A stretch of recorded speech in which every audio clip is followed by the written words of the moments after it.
Welcome to the Baseball Insiders. I am Adam Weinrib, joined as always by FanSided's MLB insider Robert Murray. It's the day of the All-Star game. I got my 2024 Yankees All-Star hat, 2023 All-Star shirt, 2022 All-Star socks. Trust me, I'm a big loser, but that's why I'm the right person, I hope, to host a baseball podcast like this. But it wouldn't be the same without Robert Murray, whose boots are on the ground. Again, we established no Cowboys boots, Eagles boots. Yesterday was at the Derby, was at the workout day picking up nuggets. We'll be at the game tonight. Robert Murray, how are you doing in a world where Teoscar Hernández is the home run Derby champion 6.5 hours later? Unbelievable. What vibes happened last night. It was absolutely crazy. I can confidently say that was probably the most epic pregame, at least, for a home run derby that I've ever encountered. I'll get into my thoughts on the home run derby in a little bit, but it feels good to be back for another day of the All-Star game. Well, we actually got the game today, which will be exciting. Got plenty of trade rumors to talk about as well, stuff that I found out at Workout Media Day yesterday. But Adam Weinrib, how are you? I'm good. You mentioned an epic pregame for the Derby. Does that mean you really liked my rendition of the national anthem? What? That national. Because I was walking around, I was doing a little lap around the ballpark yesterday for that national anthem, and all of a sudden, I hear it, and I'm like, "This can't be right. It's got to be just a weird sound." But it was somehow worse when I realized that it was actually it was probably the worst rendition of the national anthem that I've ever heard. Nobody's ears were bleeding, thankfully, so that was good. But I feel bad for her. I don't know what her name is. I know she's a popular musician, but yeah, I felt really bad for her, and I hope she's okay today, because that was rough. Agreed. This podcast is not 4-time Grammy nominated yet, but it could be, and you can help us get there, baseball fans, if you want to sign up for DraftKings. They're offering a fantastic sign-up bonus for new users. New customers can place a $5 first bet on any sport to instantly claim $150 in bonus bets when you sign up with our code BaseballInsider. The best part is you'll receive your rewards even if your first bet loses. Using our code BaseballInsider not only gets you these bonuses, but it also directly supports our podcast. If you've been considering signing up for DraftKings, make sure to use the code BaseballInsider right on the screen to maximize your first bets. This offer is only available to new customers who are 21 plus and physically present in legal gambling states. Please remember to always gamble responsibly. Check the episode description for the full terms of the offer to see if you qualify. But you know what you automatically qualify for if you have a small amount of money per month? The Baseball Insiders Discord, where you can talk to both Robert and I between shows. In the Rumor Mill channel, you can ask us thoughts. And for updates on the latest rumors, in the All-Star chat, you get priority responses to your questions. In this chat, you also get a private Zoom with us once a month to go over the latest in rumors, as well as a slightly more private channel in the Discord. So if you aren't in, we would love to see you there. It's a great spot for insights between shows. No, absolutely. And I try to be in there as much as possible, try to drop as much insight in there as possible as well. You can be the most informed fan in baseball. So please join. That supports both Adam and I very well. It also supports me enough where I can afford Qdoba, because I had Qdoba for lunch here, but right after I got done at the gym and before this podcast as well. So that would be greatly appreciated. And much love, everybody. Yeah, maximum amount of love as we head into the season's midway point, which is, technically was like 2 weeks ago, where all these teams have played like 98 games, but the halfway point of the season is here. And the All-Star game marks it on a technicality. The game is tonight. I'm excited for the game. I've read some columns about the downfall of the game, and I did see Joe Posnanski wrote a great column this morning that basically had these star-studded lineups from the 67 All-Star game, and it does make you go, that's a lot of Hall of Famers. I don't know if these guys are quite on that pedestal yet. He's not wrong. It was a great column. Everybody should read it, but that doesn't mean I'm not psyched. I personally like when sort of less heralded players get rewarded with All-Star appearances. Plenty of first-timers tonight. Some may never be back, so I'm cherishing it. I hope some of you are as well. But first came the Derby and workout day. Plenty of nuggets have already gone viral from workout day. It's a great opportunity to get up close and personal with some players, with some members of the media. And you were there yesterday, flitting around doing what you could to grab some scoops. How hectic was that? Talk me through the workout day and the Derby. What was all of this like? How do you handle that?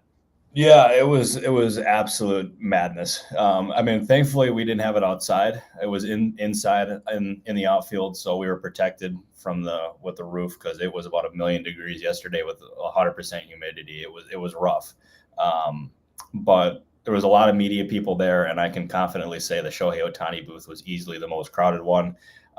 There was no way I was getting anywhere within like a half-mile radius of him. It was tough, but was able to talk to a bunch of different people, was able to meet up with a lot of other people that were there, not just players, and learn some pretty cool things. But I will say that was probably the highlight of my day, just because the home run derby. I mean, congratulations to Teoscar Hernandez for winning. He absolutely earned it, and it was an exciting finish. But that new format stinks.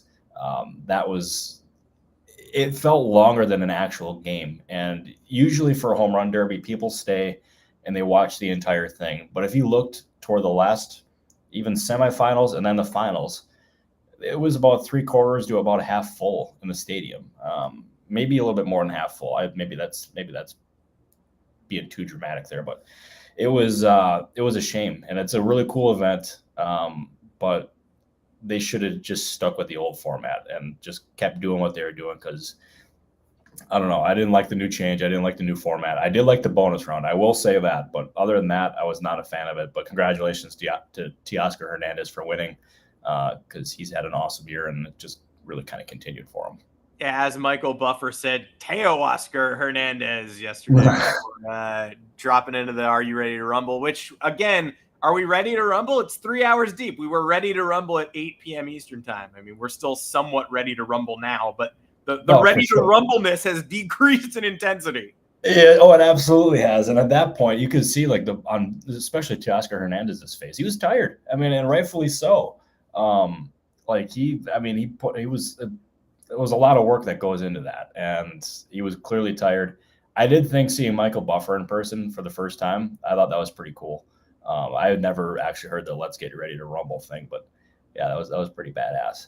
Yeah, I'm shocked that people are. I am too. There are people disagreeing with me.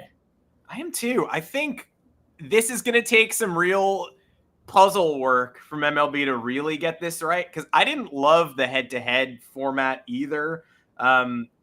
Timed, we have to do something about the old derby format taking too long to resolve, and people taking 48 pitches and using their 10 outs, because the before the renovations, the derby was just as long as what we saw last night. So they moved to time and they moved to head, but then some worthy people got knocked out of the bracket format. And it still sort of felt like, the time limits felt a little bit too short. People were running out of gas because they were taking a remarkable number of hacks in a short period of time. And so last night they do away with the bracket, but they expand the rounds and you're expending less energy, but still somehow this dragged on forever. And Alec Boehm, who had the most impressive first round of anybody, sat for 2 full hours before he had to come back. Now, that's not always preventable, but I do think there was something magical about the Derby in 99, 2000, 2001, 2002. And that magical thing might just be steroids. It also might be stars. But either way, 10 outs, not to sound like, Mr. Agitated Old Man, but we used to make do with 10 outs. We used to know exactly what we were getting. And yeah, people would hit absolute bombs, like Brian mentions, rather than struggle to get to 425 feet because they're tomahawking balls. No, absolutely. And I think what Brian just said was spot on, because, I mean, I want to see some 500-foot homers, and we didn't see that at all yesterday. We saw some good ones for sure, but none that were just like epic. I think the new format has potential for sure, but also the old format was better. And I mean, it appears I'm on an island, which is shocking to me, but maybe, I don't know, they need to do something differently. I don't know what that something is differently, but I want to see more 500-foot homers. I want to see more of that, and we didn't see that at all yesterday. Yeah. Next year, I think everybody should be crossing their fingers. They mentioned on the broadcast that Shohei Ohtani obviously out this year while rehabbing the elbow and hopes to be return to being a unicorn next year. I had no, I do not want to rush Ohtani back from his surgically repaired elbow and force him into the Derby. But they did mention that he does intend to do it in the future. I would hope that future might be next year. So we'll talk about, hopefully Ohtani is back. That could help the star power of the event a bit. Teoscar Hernández, though, much deserved, objectively, did that thing that you got to do in a Derby win where you're up against the wall a few times and you come back with a moonshot or two to change the momentum completely. Dodger Teoscar Hernández, home run Derby champion Teoscar Hernández, first Dodgers champion ever in the event.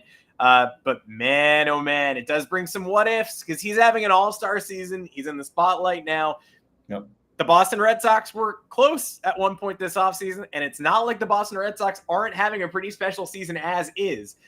So of the people that didn't sign in Boston because they didn't think that team was going to be good or maybe needed a larger monetary guarantee, Hernandez feels like a bigger difference maker than Jordan Montgomery at this point.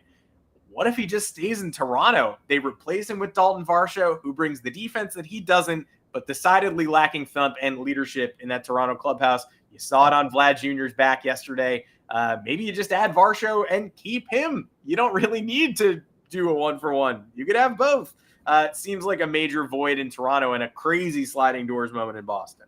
Oh, it absolutely was. And obviously the Blue Jays, they wanted Dalton Varsho badly, and they gave up a good amount in return for him. Obviously, they gave up Gabriel Moreno, their top catching prospect, as well as Gurriel Jr. And I mean, both of them have been very good in Arizona, especially last year. And Boston, they were absolutely in. I don't necessarily know or think that was close. I know like there was rumors about it, but I don't think that ever was close. But in the end, Hernandez wanted to be in LA, and he turned down multi-year offers elsewhere so he could be in LA.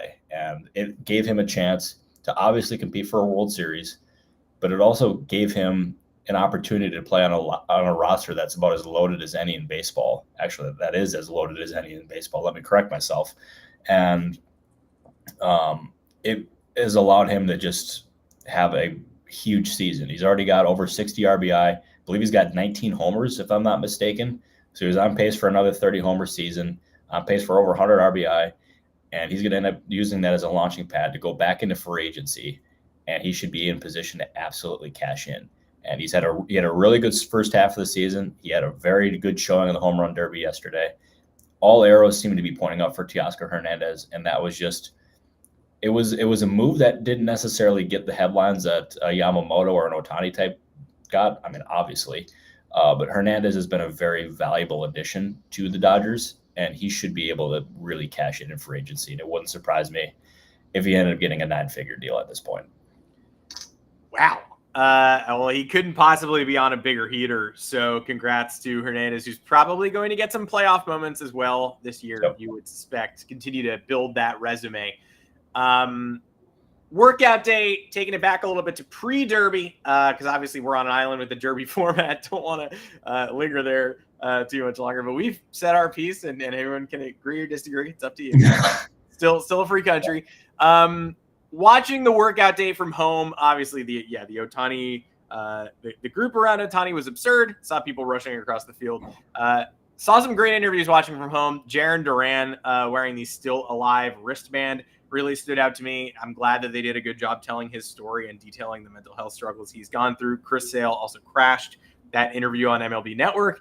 In case you're wondering if there were lingering hard feelings between Sale and the Red Sox, not between Sale and the players. They certainly still get along. He was showing his ex-teammates love.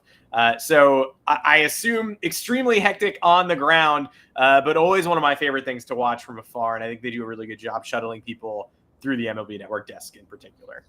No, they absolutely do. And yesterday was hectic. There was a lot of different media that was just surrounding all the players. And it was hard, almost impossible to get one-on-one time. I think the only one player that people were able to get one-on-one was Tanner Scott of the Miami Marlins. It was very strange. Like I was talking to him, and all of a sudden somebody handed him just like a recorder, and like it was like a VHS. Is that what it's called? Like a VHS recorder, like a little camcorder thing, or a camcorder? Yeah. Yeah. And he didn't know what to do with it. And then he got a crash course on how to use it, And it was very strange. All of a sudden I saw him walking away from his booth and he had the recorder in hand and he like put it up toward me. And I'm just like, what in the world is going on here? What's up, buddy? Yeah, dude, it was it was bizarre, but he handled it in stride. He said it was his new look. It was a new vibe for him. So you know what? Good for Tanner Scott. I was able to ask him a little bit about baseball though. So that was good. And he is doing about as best of a job as he can to not let the trade rumors distract him. He is very aware of the rumors, but I can confidently say in talking to him that he's not letting it impact him. But from my own vantage point and from what I'm able to tell, I firmly expect that he's going to get traded. And it may happen sooner rather than later, but he feels about as sure of a bet to be traded.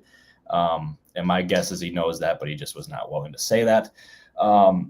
Another guy that I got to see was Christian Yelich, and I got to talk to him for a little bit. And when he was in his MVP arc in Milwaukee, he was on top of the world. He was having it was a breakout season. He was on top of the world, and then he kind of came crashing down a little bit. And he was struggling. People were thinking, oh, he's probably not going to get back up, and he's on a downward trajectory. But he's bounced back in a big way. He's now starting in the All-Star game, and he looks about as happy and confident as ever. And it was really good to see him there. Really good to see him in good spirits because he's one of the best guys that I've ever encountered in baseball. So I think that was a pretty cool deal. Pete Alonso made it clear he does not want to be traded. He wants to remain with the Mets for this year. And then, well, I guess we'll see what happens in free agency because free agency is always a crapshoot for him. Or for anybody, I should say. But another one that I found out about yesterday was that Rich Hill, he was not there, by the way. I want to make that abundantly clear. He didn't give Tanner Scott the camcorder. No, he did not. He was not the one who gave Tanner Scott the camcorder. But Rich Hill wants to return in 2024, and there's no timetable for him to return or to sign, I should say. But he wants to pitch in 2024. I did see him say that. He would like to play for the Dodgers, so we'll see if that ultimately happens. But he seems pretty set on pitching in 2024. That was made very clear to me yesterday. Best fit. I mean, Dodgers make tons of sense, but like a team in solid playoff position and that needs innings from a veteran to rest the rest of the rotation. The Dodgers rotation is like one guy deep right now, so that seems like a potential fit. Maybe the two sides can work things out. Either way. Man, that workout day, super fun, albeit hectic. Glad you got to touch base with some old friends. And yeah, I don't know, when we've got Colin Cowherd out there asking Derek Jeter if he was in the Nolan Ryan era, I think maybe it's time to let some fresh voices start asking those questions. Oh, did I say that out loud by accident? Oh, sorry, my bad. I like that Jeter called him out on that. Immediately. No. Obviously, you pitched in the Nolan, or you played in the Nolan Ryan era. I was like, I heard that. I'm like, what the heck are you talking about? You're from the Nolan Ryan era, obviously. And he's like, no, not obvious at all. Never, not even close, really. Yeah, you've been practicing your Cowherd, I can tell. Oh, I do. Hey, if Colin ever wants to get on the show face to face, I'll do Cowherd for a half hour. Like, there used to be aces. We used to have a Nolan Ryan era. This feels a lot like having Frank Caliendo do one of his skits in front of John Gruden. That would be like Gruden in front. I mean, that's actually freaking good, dude. If Cowherd wants in, come on the show. We'd love to have you. And I'll apologize for the Nolan Ryan thing, and I'll immediately be like a baby to your face. But for now, I'll make fun of you. I think that was but a moment that stood out from home as well. The AL lineup, I would say right now, outpaces the NL lineup a little bit. NL lineup has some names. Some of the guys I mentioned I was throwing out like John Jaha, nice to see you. Kent Bottenfield, good for you. You're on an all-star team. NL lineup has like Jerks and Profar in the starting lineup. Okay, I might look weird in a couple of years. Makes sense now, but no Acuna, no Betts. You're entering up with some Ellie De La Cruz, not quite ready yet. Although I'm kind of surprised he didn't win the fan vote. Either way, AL lineup could have been it's ridiculous, but it could have been all-time stacked in the first inning. Could have been Gunnar, Juan Soto, Aaron Judge. It's not. Aaron Judge is hitting cleanup. But Juan Soto yesterday, after saying, as mentioned in the comments, that he wants to play with Ohtani someday, before saying that he's in the AL now and Ohtani's in the NL, so it's a little tougher, which was probably reassuring for Yankee fans, did say that he's going to make sure Judge gets up against Skenes. I already saw some Pirates people basically saying, game on, you have no chance. I think it's Filipponi on Twitter. Little intrigue never hurt the All-Star game, and like we said, enthusiasm maybe not quite at a fever pitch from a national perspective here. If you're not going to watch the whole game, you're going to watch Skenes, though. And I like that Juan Soto gave a little bit of added motivation to that first inning. Oh, absolutely. And I think with Skenes pitching, we could end up having a record audience in terms of the All-Star game here, because he is about as bright of a star for a pitcher or just anyone in, well, okay, that's probably for a pitcher that we've had in some time. I didn't want to go too dramatic there, but we gotta call it like it is. I cannot recall a player who has stepped onto the scene like this in quite a long time. And Skenes has been dominant. He's been awesome. He's a rookie, and yet he's still about to start the All-Star game here. And it should be crazy if he's able to face Juan Soto, Aaron Judge. I don't know who the other one would be. You got Gunnar, but who's in between them? I don't know. Wait, has the lineup come out yet? Yeah, you've got Soto hitting second, and Judge is cleaning up instead of hitting third. We've got Stephen Kwan is leading off, so Kwan, Gunnar, Soto instead of Gunnar, Soto, Judge. I mean, it's still a great trio, but if he's able to face Judge too, that'd be freaking epic. I'm hoping somehow, some way he ends up facing Judge, but being able to even face the top three there, that's gonna be freaking awesome. And I legitimately cannot wait to see this unfold, because it's gonna be absolutely insane. And I think the ovation for him too is gonna be pretty epic as well. Yeah, I want Kwan, Gunnar, Soto, Judge, 2 of the 4 get on, and then pinch hit John Kruk, have him do backwards helmet, do what he did against Randy Johnson, the Camden Yards All-Star game. But otherwise, should be incredibly fun time. And like the comments mentioned, how many times is Livy Dunn going to get shown? A lot of times. MLB already tweeted a couple days ago, Skenes and Livy Dunn getting on a plane. It was like, Paul Skenes and Livy Dunn are headed to the All-Star game. It was like, yeah, no kidding. He's starting it. They should definitely go to the All-Star game. So they're going to milk it for all it's worth. Yeah, no, I swear hang on. That is Colin Coward on the line. That's not Colin Coward. He wants in. No. All right. I'll have to deal with that after the show here. But wait, what were we talking about? Oh, just Olivia Dunn being. Yeah. Okay. Yeah. She's gonna end up being baseball's version of Taylor Swift after tonight. I'm gonna call it right now. She's gonna be showing so much that people are gonna be like, "Oh, why do they keep showing her on the broadcast and whatnot?" But right now, they're baseball's power couple. It's what you got to call it like you see it. And yeah, Paul Skenes, he's got life pretty good right now. He's the best pitcher in baseball since he's been called up. Got Livy Dunn as his girlfriend. I can think of worse things. He's doing pretty well. Baseball's Taylor Swift. I thought that was who sang the anthem yesterday, the 4-time Grammy nom. But I guess, you know what? I guess there's room for a second. Baseball's Taylor Swift. Yeah. I swear. I mean, they are going to be the next version of Travis Kelce and Taylor Swift. That's exactly what it's going to be. Yes. But yeah, I did not see her yesterday, so I don't know if she was at the ballpark yesterday, but I did not see her. All the more reason to get Skenes to the playoffs. Come on, Pirates, just buy a little bit. Probably out of your price range, the Pirates' price range, unnecessary. But another comment of note from yesterday, Mason Miller, the A's rep, again, get Brent Rooker to the All-Star game. Yesterday we said too late to get Brent Rooker to the All-Star game. Apparently not too late, because Kyle Finnegan was added to the roster yesterday and missed everything. So I guess it could have happened. But Mason Miller, the A's rep, said he does not want to close the door on returning to the rotation someday. I would say, look, I get it. I get not wanting to shut doors. And if the stuff plays up, best of luck to you, sir. But man, you're so good at the thing you're currently doing. Can we not devalue closing that much that we lose a Hall of Fame arm out of the bullpen in Mason Miller? I get it, but can we just not?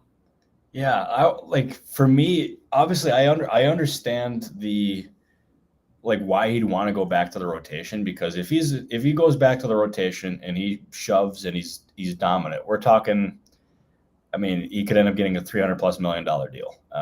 That's just the reality of it. And when you look at the closing market and the biggest deal ever from a modern day value, it was Josh Hader's deal that he ended up signing with the Houston Astros this offseason, or from a present day value, I should say. And that's a $200+ million difference. And I think that's got to be something that's front of his mind.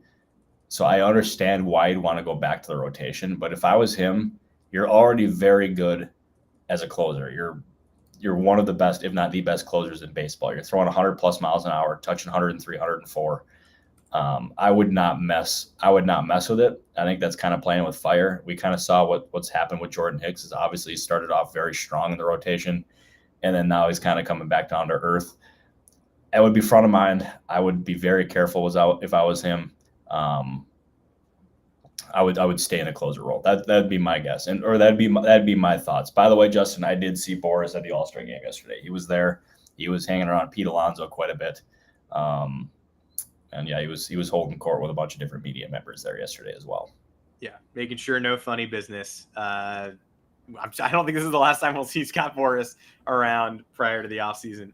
One more obvious sticking point. I think we'll get agreement from the comments on this, unlike our Derby takes. Good for Bryce Harper for saying that he misses the old way where players wore their team's jerseys in the game. MLB had this right forever. In terms of selling merch, you have to have All-Star Game specific workout jerseys, but everybody always wore them on workout day and during the Derby, and it was great, and we liked it. And then they got their team jerseys for the team picture, and then they wore their team jerseys in the game. And guess what? People still bought the other workout gear, because every year you're going to want to, maybe one year you don't like it, maybe one year it's your favorite, you get all the shirts and all the hats and double jerseys, and they kind of become collector's items. And it was just fine when everyone wore them the day before and in the Derby. When people used to hit 500-foot homers, they looked cool. They wore sleeveless vests. It was all fine. Harper said, let's return to the norm. Let's get away from what Nike's doing. And just before we went live, Rob Manfred said that it is something he will consider into as soon as next year's game in Atlanta. So just wanted to ping you for your thoughts on that. I am 100% on board. I don't think ditch the workout jerseys. Just move them back to Monday like we used to have. It was great. Bingo. I move them back, and then keep the jerseys, have their own jerseys from their teams during the game. I think that'd be so freaking cool. I don't know why they ended up changing it, but it seems like they're trying to get too cute with it. Maybe that's a Nike or a Fanatics. I don't know who would be in charge of that. Yeah. But maybe that's an issue with what they're doing here. But go back to how it was with the jerseys. It ain't that hard. I'm adamant about that, because the jerseys now, I'm not a fan. I'm not. Maybe, what do you think, Adam? Do you like the setup of the jerseys now, or? Yeah. So look, Rob Manfred, if we could talk face to face, I'm your primary market, dude. I buy shit all the time. I bought this.